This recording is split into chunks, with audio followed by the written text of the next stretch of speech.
তো hello gas, আসসালামু আলাইকুম। কেমন আছেন সবাই? আশা করি ভালো আছেন। আল্লাহর রহমতে আপনাদের দোয়া এবং ভালোবাসায় আমিও ভালো আছি। তো চলে আসলাম আজকে কোদালপুর বাজারে। তো কোদালপুর বাজারের পাশে একটা ইট খোলা আছে, ওই খোলার আজকে কিছু ভিডিও করলাম। তো ভিডিওটা কন্টিনিউ করতে থাকেন, ধন্যবাদ। আমরা কিন্তু সবাই ইট খোলা দেখি, কিন্তু ইট খোলার ভিতরে লোকজন কিভাবে কাজ করে ওগুলা কিন্তু আমরা দেখি নাই কোনোদিন। তো আজকে কিন্তু দেখবো পাখির চোখে। তো কথা হয়েছে যে আপনারা ইট খোলা দেখেন আর কিভাবে লোকজন কাজ করে, ওইটাই কন্টিনিউ করতে থাকেন আর দেখতে থাকেন। আর ভিডিওটা কেমন হয়েছে কমেন্টে কিন্তু অবশ্যই জানিয়ে দেবেন। আর আজকে কিন্তু আমি কথা বলবো উপদেশ নিয়ে। তো আজকে উপদেশ দিয়ে আপনারা শুনতে থাকুন এবং কি দেখতে থাকুন। তো ভিডিওটা স্টার্ট করা যাক, চলুন শুরু করি। অনুকরণ নয়, অনুসরণও নয়, নিজেকে খুঁজুন, নিজেকে জানুন, নিজের পথে চলুন। আপনি যদি গরিব হয়ে জন্ম নেন তাহলে এটা আপনার দোষ নয়, কিন্তু যদি গরিব থেকেই মারা যান তবে সেটা আপনার দোষ। হাজার মাইল যাত্রা শুরু হয় একটি মাত্র পদক্ষেপের মধ্য দিয়ে। জীবনকে ভালোবাসুন, ভালোবাসতে ভালোবাসুন। ভালোবাসায় কিছু উন্মাদনায় থাকবেই,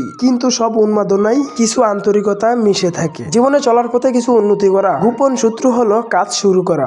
আপনার বিপদের সময় অথবা আপনার দরকার ছাড়া যে পাশে থাকে সর্বদা সেই হচ্ছে আপনজন। অতীতকে বিদায় জানাতে সাহস লাগে, সেই সাহস দেখাতে পারলে জীবন তোমাকে নতুন কিছু উপহার দিবে। এটাই হচ্ছে বাস্তবতা। কথাটা হাস্যকর হইলো, এটাই বাস্তব। তুমি চাইলেও পিছনে যেতে পারবে না, তবে সামনে না এগিয়ে থেমে আছো কেন? জীবনে এগিয়ে যাওয়ার জন্য নিজের সামনে একটি লক্ষণ ঠিক করো, তারপর তার দিকে এগিয়ে যাও। এই কথাটা হচ্ছে বাস্তবতা। কিছু কথা যেমন সফলতা পাওয়ার জন্য এই কথাটা কিন্তু এড়িয়ে যাওয়ালে চলবে না। এই কথাটা কিন্তু আপনাদের ঠিক পথ দেখায় নিবে।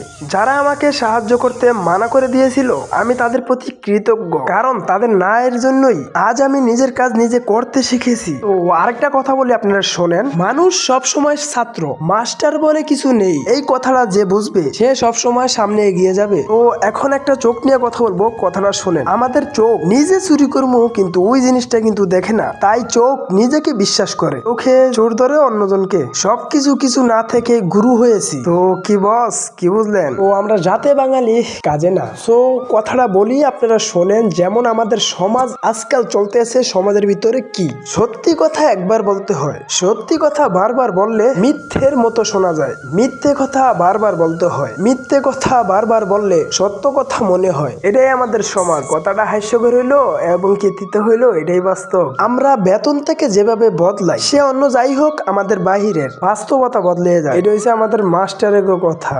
ও এই ইট খোলার ভিতরে কিন্তু এই বাইরে অনেক কষ্ট করে কাজ করতেছে, কারণ অনেক তাপমাত্রা। এটা তো জানেনই সবাই, যা কারণ ইট কিন্তু গরম চুলার ভিতরে তাপ দিয়ে শক্ত করে তারপরে ইট হয়। হয়তো আজকে ঠান্ডা এবং কি শীত, এই জন্য বেশি একটা ঠান্ডা লাগে না, কারণ আজকে ওয়েদারটা অনেকটা খারাপ, কুয়াশা। তো আজকে এতটুকুই রইলো ভিডিওটা। সবাই ভালো থাকবেন, সুস্থ থাকবেন, আল্লাহ হাফেজ। আর ভিডিওটা কেমন হয়েছে কমেন্টে অবশ্যই জানিয়ে দিবেন। আসসালামু আলাইকুম, গুড নাইট, টেক কেয়ার, ভালো থাকবেন।